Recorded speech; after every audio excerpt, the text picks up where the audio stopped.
एक गांव में अंकित नाम का एक शांत और ईमानदार लड़का रहता था। वह स्वभाव से बहुत दयालु था, लेकिन उसकी एक कमजोरी थी। वह आसानी से दूसरों के विचारों से प्रभावित हो जाता था। वह जानता था कि उसे अपने जीवन में क्या करना है, लेकिन जब भी वह किसी के साथ समय बिताता तो उसके विचार बदलने लगते। वह एक बहती हुई नदी की तरह था जो हर रास्ते पर मुड़ जाती थी। अंकित के गांव में दो तरह के लोग रहते थे। एक तरफ थे सोहन और उसके दोस्त, जो बहुत मेहनती और सकारात्मक थे।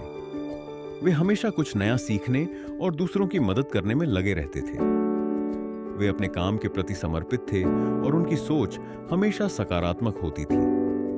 दूसरी तरफ थे मोहन और उसके साथी, जो हमेशा आलस में डूबे रहते थे।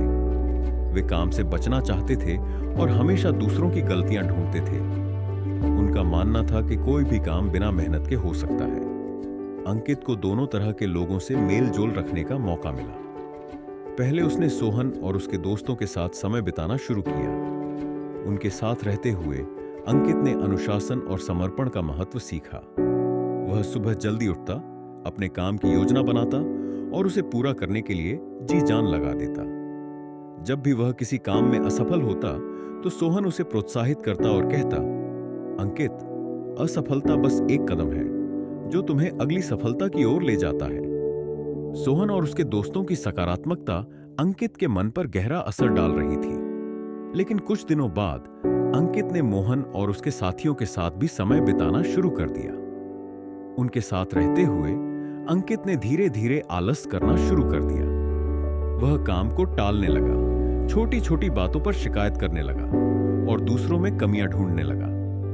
जब भी सोहन उससे पूछता कि वह अपनी पढ़ाई क्यों नहीं कर रहा, तो अंकित जवाब देता, क्या फायदा, इतनी मेहनत करके भी क्या मिलेगा।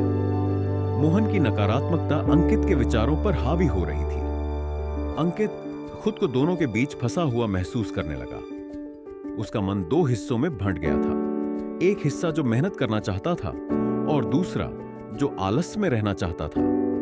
यह स्थिति उसे परेशान करने लगी। वह अब न तो पूरी तरह से मेहनती बन पाया था और न ही पूरी तरह से आलसी। उसकी जिंदगी एक चौराहे पर आकर रुक गई थी। एक दिन गांव के सबसे बुद्धिमान व्यक्ति गुरुजी ने अंकित को देखा और उसकी हालत समझ गए।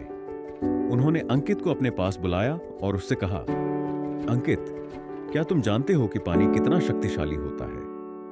वह चट्टानों को भी काट सकता है, लेकिन अगर वही पानी किसी दलदल में गिर जाए तो वह अपनी पहचान खो देता है।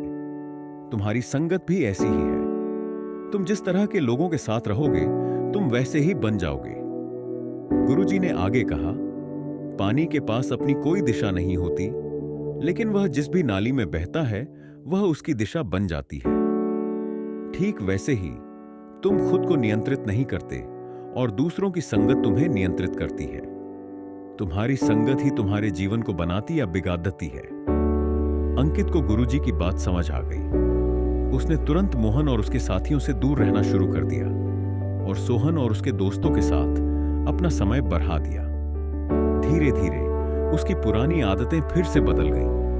वह फिर से मेहनती बन गया। उसका मन सकारात्मक विचारों से भर गया और उसने अपने जीवन में एक नया जोश महसूस किया।